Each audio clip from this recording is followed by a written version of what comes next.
What can you say to a man in that situation for him to better appreciate doesn't mean she doesn't love him when she's really not so interested in sex? This is just lack of education. And what a lot of women will do is because we're like, well, he's ready. He has an erection. I want him to be happy. I'm really excited for you to hear the conversation we're about to have with me and Susan Morgan Taylor, because she's someone who really suffered from libido mismatch and has found all these solutions for herself and other people. So you've had all these different trainings. Is there anything you want people to know other than that you come in personally and professionally as an expert in how to really harmonize mismatched libido? Yes. I mean, I think the most important thing is that I lived through, like you said, a lot of challenges in that arena. And the beauty is that there's a way out of that. And I've lived it. And I think that gives people hope to know that they're not broken and that other people have the same challenges, and that those challenges, there are solutions to help us overcome them. Yeah, I love that you emphasize that, because when you were experiencing that, I know from your bio, you were in what you describe as a sexless marriage. Did you have any idea more was possible? I did. That was what was so interesting about that, and about my story, is in a lot of people, when they hear I left a sexless marriage, I was the one who was not interested. I was the low libido partner in that marriage. I'm Yes. getting from your answer that you weren't actually looking for more. You're the Well, one who had low libido. the thing that's weird, that's where I was going with this. The thing that was really weird is that I wanted more. I wasn't interested in, something was going on in the relationship that was causing me to lose interest. There's a lot of factors that can lead to that. But I knew something more was possible, and I think the challenge with myself was I didn't know how to create it. I wanted more. I wanted sexual connection. I just didn't, the quality of what was actually happening wasn't really nourishing or satisfying or fulfilling. And I didn't have the resources to understand how to create the thing that I wanted. But there was what I call this unidentifiable more. There was this longing for something different, this longing for something more. So it was sort of a bit of a paradox, that I wanted it. I knew something more was possible, but I didn't really know how to get there. And I think that a lot of people find themselves in that position. It's not uncommon. Okay, many couples or individuals who listen to the Intimate Marriage podcast, where a man deeply loves his wife, she loves him, they're together, they're not looking to split. He wants more sexual intimacy and really doesn't know how to reach his wife. But the important thing in this moment for me is that he really doesn't relate to her experience. Why isn't she interested? Why isn't she trying to do things to change it? Why? And what can he do about it? What can you say to a man in that situation for him to better appreciate doesn't mean she doesn't love him when she's really not so interested in sex? Yeah, I mean, there's so many things that could be going on in a situation like this. So there's not like there's just one answer, one solution. And a lot of times, however, what is happening is that they're speaking different languages, and he's not speaking her language. And likely, my guess is she probably doesn't even realize this herself. I think, as a specialist in women's sexuality, I have discovered that and I was this person. I did not understand my body. I didn't understand how my sexual energy worked. I didn't know what I liked, wanted, or needed. And I also had a lot of obstacles to being able to really drop into my own pleasure. And I know we're going to maybe kind of talk about that a little bit today. So there's a lack of education that's happening, and likely she's not even aware of those things in her own body. And if she's not aware in her own body, he's likely also not aware. So there's that piece going on. And then a lot of times what I see also is, generally speaking, for men, the sexual connection is literally the way they feel loved and appreciated, is like through sex. That doesn't tend to be as true for women. Women connect more through words and through emotions. That's the thing that will open a woman sexually. So I've seen this happen as I've worked with couples over the years, where he's going at it, like trying to, get her in the mood. He's laying out sexy lingerie. He's, trying And to, she's she's like, getting tighter inside and feeling pressure and yes, feeling like more of a failure as a wife. It's like having the exact opposite it's the intention. opposite of what he's going for. And another thing I see happen too with couples is he's also seeing her potential, let's say, and like, oh, you could do so much better. You would look so beautiful in this, or why wouldn't you want to wear that? And that's shutting her down. Now she's feeling insufficient. She's feeling broken. feminine. So it's just a matter of kind of having this understanding of how do you work the sexual energy and the sexual polarity so that she can open rather than what you're doing is closing her. She's closing off. So some of that is just a matter of communication and language and sort of understanding the dynamics of differences, generally speaking, in men and women, but also when we work with sexual polarity, how do we bring that into play? There's a real art form to that. Some of it can be done through words, actions, gestures. So that's an important piece too. So really learning how to speak the other's language and getting that clarity is a really important piece. And when you can do that, then you kind of have more of a roadmap for knowing how to get back on the same page, so to speak. Okay, so there are a lot of different terms that people in various circles use, and I am big on defining things so we're very clear. Yeah. What do you mean when you say sexual polarity? Yes. So we hear the words a lot, masculine and feminine. And I kind of don't I don't always like to use that because I think Me neither. yeah, people get really stuck in like, I'm a man, you're a woman, and if I'm a man, I can't have feminine energy or feminine quality. So I don't really, those two words, we get way too stuck in it, and then it becomes about trying to fulfill a role. I'm not about playing, like, getting stuck in a role, like, oh, because I'm the woman, I have to be the feminine one, the surrendered one. Like, I just don't like that at all. However, polarity it's really our ability to move between the polar opposites of what we might call masculine and feminine, or yin and yang, or alpha and omega. I love the term alpha and omega. Some of my teachers use that terminology, and I love it because it's a little bit more neutral. We have both qualities within us. So if we want to create, we need difference in order to have sexual charge.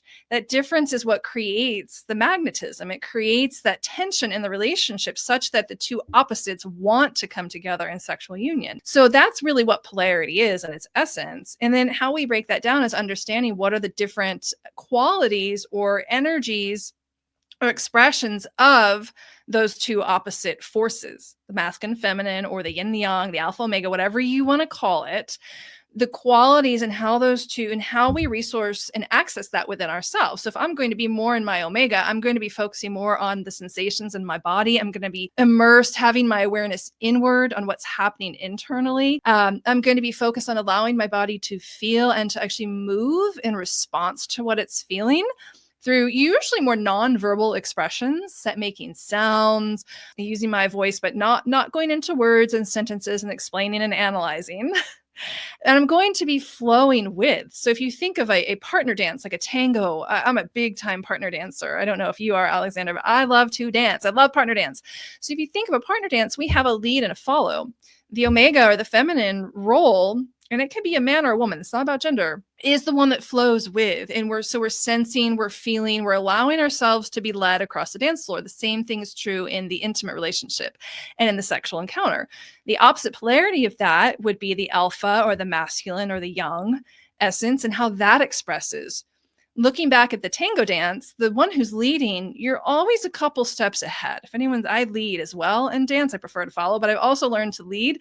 And that role, the challenge of it is you have to be 2 steps ahead at all times. So you're planning, your awareness is external, you're knowing where you're going. You're also trying to make sure you're not going to run your partner into the wall. You're guiding your partner with the steps, and you're planning and directing, and you have a goal. You're getting around the room, and now you got to stay to the music. So it's a different part of our brain and a different part of our awareness when we're in that expression of energy versus when we're in the former, in the omega versus the alpha, or the masculine and feminine.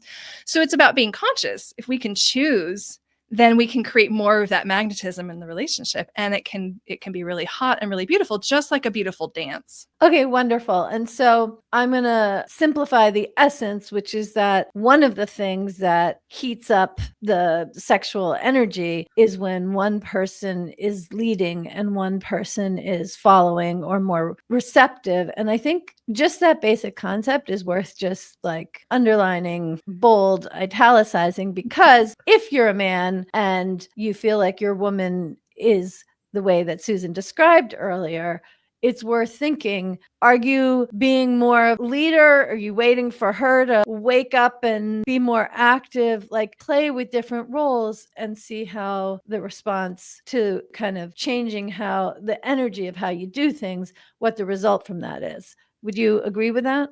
Yes, and you have to also realize that safety is a huge necessity for a woman to open. So if we're assuming the woman is in the feminine or we want her to be in her feminine, safety is a huge part of that. If she's not feeling safe, she's going to go into hardening, tightening, neutrality, whereas she's just not feeling either, or she's going to go into her masculine if she's not feeling safe. If she's not feeling held and like the moment is safe, she's not comfortable or safe in her body. A lot of women are afraid to feel their emotions, or we don't have a lot of capacity to allow ourselves to receive pleasure. So that there's a lot of that going on as well. The other thing I would say to that is this: the number one question I think every couple should know the answer to is, who is this moment happening for? So, kind of what you were just describing, another way to look at that is a lot of times when I work with couples at my retreats or in private coaching, what I see happen where they get stuck is there's two people trying to give at the same time, and nobody is in the receiving role, and nobody really knows who the touch is happening for. She thinks he's doing it because it's what he wants. So out of obligation, she might give in or say yes. And she's like, okay, great. Like, he's happy. But in his mind, he's like, why isn't she responding the way that I want her to? Why isn't she liking this? He thinks he's doing it for her, but there's no clarity there. So you end up with what I call like train wrecks. And as you know, I'm sure in your work too, like we see that happen. And that usually looks like the whole, things just kind of go south. Or I see couples even avoid sex and intimacy because they don't want to have another experience that's anxiety provoking, or that kind of ends in one of these train wrecks. Yeah, and I love the point that you're making, because in the circumstance, and you and I both know that there are many, many, many couples where she has more desire than he does, but we're focusing on the heteronormative circumstance where his desire is higher and hers Yeah. is lower. That in that scenario, yes, because she has low desire, is aiming to focus on her pleasure and putting attention on her experience. And if she has young children, a very busy career, she anyway is someone who is taking care of everyone and everything and the household and all the mental load, then her normal state is to be oriented to other people's experience. And so if he's there wanting to focus on her experience and making it good for her, and she's focused on his experience and making it good for him, Yeah. that is where it is not gratifying, it is not hot, it is Yeah. not erotically compelling, and Right. I really love how you've made that point. We were going in terms of what it's like for him in this scenario.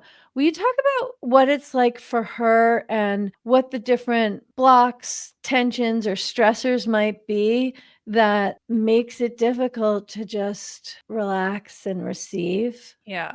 Well, right. If we're talking about women in general, I mean, number one, we're wired differently and our brains are wired differently. And because we are traditionally the caretakers, and we also, as women, generally have diffuse awareness, evolutionarily speaking, we were the gatherers of the hunter and gatherers. So we had to have an awareness that was connected to everything around us, so that we knew where our kids were, that they were safe, that we're out gathering. We knew where the certain berries were that we were looking for. Like, we have that capacity to sort of plug into our surroundings and literally feel everything. And women's liberation, that's only been around since the 60s or 70s, isn't going to change our biology that quickly. So we are still very much programmed to be plugged into our surroundings and our environment and to be the caretakers. So that alone already is an added challenge that a woman might have that most men wouldn't struggle with as much. And that means, one of the things that means is that our prefrontal cortex is still very active. And what we want is, we want to get into our parasympathetic nervous system. We want to quiet the forebrain so that we can relax more into our parasympathetic nervous system, which that's the place we want to be in order to experience pleasure, desire, arousal, all those things that we won't experience if we're in our sympathetic, which is, we're activated fight or flight. We're the amygdala is the part in our brain that scans the environment for threat. And if that part of our brain is active, we are not even available for pleasure, much less actual arousal or sexual desire. So already we're dealing with that as women. So for most women, it takes us a little bit more time to relax and to get that forebrain turned off. So that for some people, it's going to look like making sure that the kids are taken care of, that we're not worried that they're going to come crashing through the door while we're being intimate, for example. It might take her a little longer to get the to-do list out of her brain. So there's that. Then there's also this piece of getting that amygdala to quiet down. And that's a function of just knowing that she is safe, that she's protected, again, that the phone isn't going to ring, no one's going to come barging through the door, but also that she has the time that she needs to really be able to allow her body to open and become receptive. Now, a lot of times that also is a big issue because generally I think the studies show it's 21 or more minutes of actual foreplay before a woman will be consistently orgasmic during sex. And I'm assuming that means penetrative sex. But most men, the occasion's over in 2 to 7 minutes on penetration. They ejaculate within, depending on what study you consult, 2 to 7 minutes. So this is just lack of education. And what a lot of women will do is because we're like, well, he's ready. He has an erection. I want him to be happy. I'm not really feeling it that much. Or maybe you are. Maybe you're a little wet. You're into it. But it's like, okay, we don't slow down enough to really listen to our bodies and allow our bodies to become fully available and ready for penetration. And so when that's happening, we're denying ourselves and our partners of a lot more pleasure and potentially more orgasmic states and or climaxes. So we have a lot of unique things going on as women that lead to these challenges that we're feeling, but we might not even be aware that that's what's happening. And so we tend to think like, well, let's just get it over with, or something's wrong with me because I can't orgasm in 2 minutes like he can. So how do I fix that? And really, it's just a lack of education and a need to really understand how we're uniquely wired as women. Yeah, when we spoke previously, you described your journey to find your own erotic energy, your sensual pleasure. Will you share some of that? I just think it's extraordinary and beautiful and really inspiring as well. Yeah, thank you. Yeah, I found myself divorced and in a new relationship a couple years after the divorce where the same patterns from my marriage had followed me, at least in the sexual domain. And, like I said, my marriage was sexless. There's a lot of other things going on that were kind of leading to that. And the thing that I concluded as I stood there, like looking at my life and kind of like, wow, again, I'm in a new relationship now with someone who I really thought was going to really deliver something new to me sexually, but I found myself in the same spot of like, it was really not really fulfilling. Something was missing. I still wanted more. And this person didn't bring it to me, and he promised me all kinds of things, and I'm going to make your body feel all sorts of things. And that didn't happen. And I realized that I'd always made my partners responsible for my pleasure. That was my big aha moment. And I felt really bad. Like, wow, I really I looked back at my marriage. I thought, wow, I really put too much on my husband. He was really trying, and I didn't do a darn thing to really learn my own body and learn my own arousal style. So here I am kind of looking at my life, and I just decided that I do not want to continue this. I knew I just wanted this unidentifiable more so badly that I thought, well, the only way I'm really going to find this is if I really start to put in some study into my own body, into my own sexuality. And that's what I did. I started just working with my body. I took time every week. I called it a pleasure date. And I took a couple hours, put on candles, put on soft music, and I started to touch myself genitally, sexually, and really started to slow down and pay attention. And something really interesting happened right away. The first thing was that I noticed that I did not have a lot of sensitivity in my genitals. So weird. I never really had problems with reaching climax, and a lot of women do. That was never my problem. But what was really interesting was that when I slowed down, I actually didn't feel very much down there. And so that was something that was really shocking to me. And I began to I decided just to embrace whatever I felt. I was just going to say yes to that feeling. And so I sat there with that numbness over the course of a few weeks. And eventually, as I just surrendered towards that, I started to have massive emotional releases. I had all these emotions, unprocessed grief from my divorce, from my father's death, 20 years before, that I just hadn't allowed myself to really feel safe enough to really feel all the way.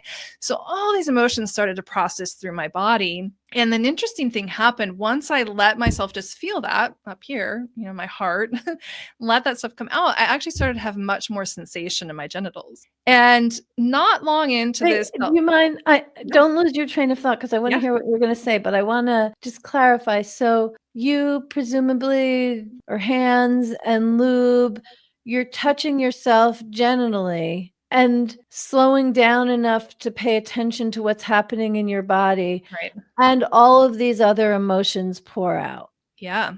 I know that's clear to you and that's clear to me, but I really want to emphasize this because I think people often assume the path to orgasmic pleasure and erotic embodiment is about finding ecstasy and passion, or at least enjoyment.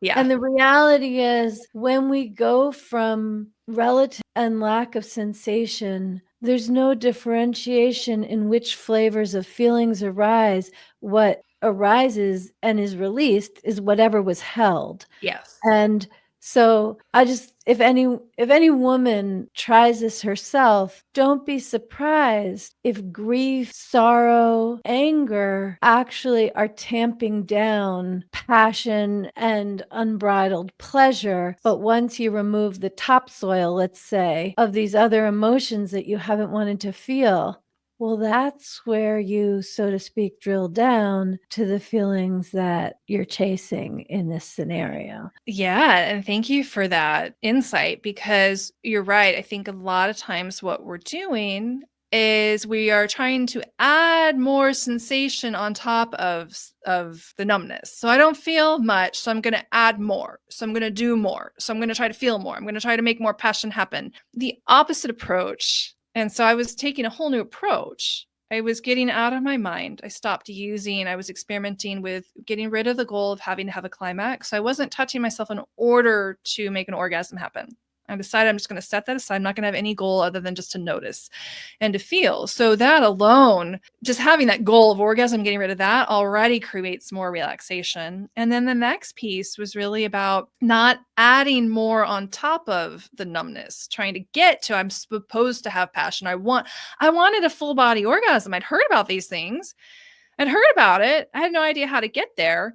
We don't get there through trying to make it happen or creating more tension. So tension is the biggest obstacle to pleasure and deeper orgasmic experiences. So what I was doing was slowing down, getting rid of the goal, and just noticing. And when I did that, yes, I had massive releases of quote unquote negative emotions, but I just said, yes, I'm going to just feel everything that's here. And suddenly I had more sensitivity and sensation in my genitals, until one day, a few weeks later, I had an experience during one of my self pleasure dates where I had a wave of massive pleasure that started in the bottom of my feet, rolled up through my whole body, shot out of my heart. My face was numb. My hands were literally vibrating. I felt like I had like moon gloves on or something. I was like, what is going on? And all this pleasure rolled through my whole body. This love just for the whole world burst out of my heart. And I realized at that moment I'm having a full body orgasmic experience. And it was the most blissful, most beautiful thing I had ever experienced. And in that moment, I realized that love, pleasure, and orgasm actually they're natural states that exist already within us when the obstacles are removed or resolved. And those are the one biggest obstacle is tension, and there's the three types of tension that get in the way of our ability to literally just drop in and be able to have those kinds of experiences even at will. Well, will you elaborate on what they are? I sure will. So we have tension is the biggest obstacle to pleasure. And I think when we were getting on the call, we were talking about stress and tension and how they're different, how they're the same. We can dig into that for sure. A lot of similarities, really. But I like to use the word tension or tightness. Mental tension is one form of tension. And that is when we're worried about, how do I smell? How do I look? Oh my gosh, I have all this stuff on my to-do list. Am I going to get it done? What is he thinking of me? Where are the kids? When we're up in our mind and we're sort of having that's like the prefrontal cortex, like the talking mind, the beta brain waves going crazy up there.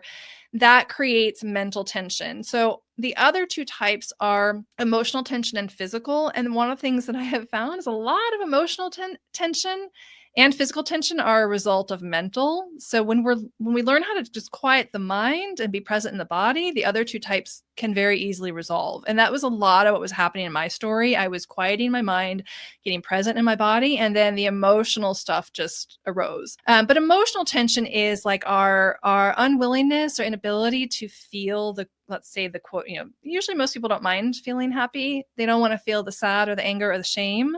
So when we're not really willing to fully embrace and feel, or maybe we've had an environment where it wasn't safe to feel those things. We either grew up in a household where anger wasn't permitted, or maybe you were in a relationship where every time you tried to say how you felt, you got yelled at or shut down. Like these things happen. So we tighten up around that emotion and we don't feel it. And that shows up as numbness. So, like I said in my story, I had a lot of numbness, lack of sensation in my genitals.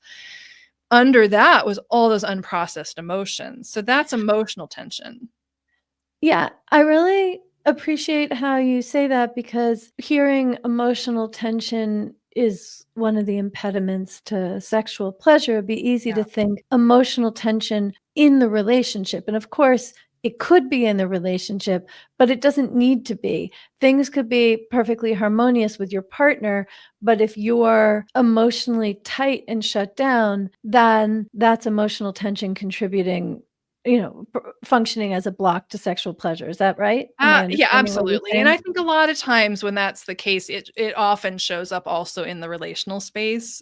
Like it can also be in the relational space because it's really a function of how we're showing, like our relationship to our emotions. That often reflects back relationally as well. Yes, yes. But yeah, I mean, it's a matter of getting comfortable, allowing ourselves to have those feelings and to feel them and to embody them. And just like any other kind of energy, letting it move through the body. The last tension is physical tension. So, physical tension very often has its roots in emotional and mental tension. A lot of stuff that we carry that shows up as low back pain or tightness in the shoulders is actually connected to some kind of unprocessed emotion. Not all of it. Real basic physical tension is like, hey, I went to the gym and I just lifted a bunch of weights and now my muscles feel tight, or I sat at a desk all day and my shoulders were hunched. Like that's more of a physical cause of physical tension. But I have found that the majority of physical tension is either a result of the mental or the emotional. So if we work on those two things, that physical tension often can resolve itself and it's not an issue. Okay, so is the main way to access sexual pleasure a matter of managing the tension in our mind, emotion, and body? I would say the main way to do that is to learn the art and skill of relaxation and non goal oriented intimate interactions, getting rid of the goal that has to end in any particular outcome. Because that's one of the biggest causes of tension when it comes to sex. It's like, oh, we have to get to the finish line, we have to get to the orgasm. And then there's all this stress and tension that's happening in the sexual encounter, or that we have to have it be any particular way. So, relaxation, in my opinion, is really the gateway into having more sexual pleasure and deeper connection. Okay, beautiful. So for this couple, this, idea of a couple, stereotypical couple we're talking about, where he really wants to be having more sex, giving and receiving more sexual pleasure. In principle, she does too, but she can't feel it. It's more of an intellectual intention than an actual desire. As we kind of complete this conversation, what is one or two things that you would say to him in terms of where he puts his attention next based on the context we've just created together? Yeah, so using our stereotypical couple, most likely what she's probably needing is to feel in control and to feel no pressure. And so, one of the things that I recommend couples do is have a way where it's very clear what's happening and to whom and for whom. And so, to have a setup where maybe you spend 15 minutes and it's just about nothing's going to happen until she asks for it to happen or until she directs it to happen. And there's no pressure for it to have to lead to intercourse or for it even to be sexual touch. So you give her all the power to ask her what she wants, when she wants, and it doesn't have to be anything more or anything less. And then you reverse roles and you take a turn yourself. Some of this is really like it takes a bit of skill building or to be able to do it where we're not bringing in obligation and guilt and having that space be really clear. That's one of the things I do at my couples retreats is really like train people on those skills. But when we have that, we really have that clarity. In the meantime, though, what you can do is just create an environment where there's no pressure, no expectation, and just allowing her to relax. I think also there's a real important piece to a man being able to really see her and just seeing her, not trying to fix her, not trying to make her something different, but can you see and appreciate the beauty of what you see? Can you look at her and just name every beautiful thing that you see? Not with the agenda to try to get somewhere, because if you're coming at her with an agenda, she's going to feel it consciously or subconsciously. So that's tough for a guy because I know he wants to like probably get to the sex. But if you can just come and hold a very clear space where you're leaning back, where the guy is leaning back in his desire, he's not lurching towards her or groping at her or trying to make the moment turn into anything, but he's leaning back, feeling his desire, not shutting it down, but he's also not doing anything necessarily to move it forward and put pressure on her to have to fulfill it. So there's a lot of pieces here, but I think that in its simplicity can be a really useful tool. It helps her get in touch with what she wants and that she can know that her desire is enough and it's complete. It doesn't have to be more or less. And what can happen over time as we do that is we give ourselves permission, and in the relational space where we're just witnessed in that and celebrated in that without it being judged as too much or not enough, what can happen over time is eventually we can begin to feel more and it feels safer and safer for us to have more desire and to want more. We can never tell pleasure where to go. We can only find pleasure where it already lives. So it's just a practice of helping her find where does it already live without it needing to be different and without it needing to be more or less than what it is. Okay, so that's guidance for him, though, of course, there's a lot for her to learn from the answer you've given. Is there anything you would add Yeah. for her for where she puts her attention next? Absolutely. I would recommend to her for her to identify what is it that she would need so that she could relax or trust just a little tiny bit more in that moment. What would I need right now so that I could feel more, relax more, or trust this moment a little bit more? And then we can do one of two things. We can ask for that from our partner. Like maybe I just need my partner to move a little further away. Maybe I need the temperature in the room to be warmer. Or maybe I just need to breathe. Maybe I need to give myself permission to feel that I feel a little anxious right now and breathe into that and allow my body to feel that. When we identify what the need is and we're able to advocate for that need, that already has moved the needle even just a tiny little bit. And we just work right with where we're at. We don't need to push ourselves all the way over the edge to, wild passionate sex hanging from the chandeliers. Like we can get there, but we don't get there by forcing the moment there. We get there by meeting and greeting each moment right where it is and fully honoring that, breathing and sinking more deeply into whatever's there. And ideally, hopefully, she can learn to feel safe in her body to allow herself to feel whatever arises, and that she's with a partner who isn't going to look at, let's say, tears can come up, that he's not going to freak out because she's crying and think that you shouldn't be crying right now. Like, don't try to fix her. Don't make her wrong for her tears or her feelings. Be able to sit with her in that in total neutrality. That's the thing that will help her open more. Thank you. So, if someone hears the way you're speaking, is inspired by your story, and I realize I really didn't emphasize any of your credentials because I was excited to just get into the story. Will you say you're a therapist? Are you an MFT? I was an LPC for 10 years and I left mental health. So I don't operate under the license anymore. So I still do somatic sex therapy, but I don't use the mental health arena. Yeah, I kind of stepped out into coaching now, but 10 years as a psychotherapist. I have a master's degree in professional counseling. I've been working in the field of sex therapy with couples since 2014. So I have a lot of experience and I've studied a lot under a lot of different people with different modalities in the somatic realm, which I think is really one of the best ways to help couples really move the needle and get the best results, not just being in concepts, talking and analyzing a problem, but really having ways of embodying it through experiential learning. Okay, wonderful. Well, I'm glad to have included that piece. And I actually think everything you just said is even more meaningful after this conversation rather than before. Anyway, if somebody is drawn to follow up with you, what's the best way to do that? Yes, I have all of my offerings, my couples retreats, private coaching that lives on my website at pathwaytopleasure.com. And I do have a free resource for anyone listening today that some of what we were talking about in terms of relaxation and the 3 types of tension. I have some more practical approaches for anyone who would like to deepen connection and start to have more orgasmic experiences and mutual fulfillment, some step by step stuff they can do right away. I have that in an ebook called The Pleasure Keys, and that's at pleasurekeys.com for anyone who would like a copy of that.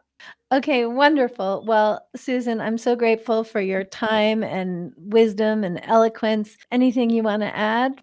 No, thank you so much for having me, Alexandra. And thank you for having this platform and for doing the work you do and for helping us normalize these conversations and providing this resource for couples.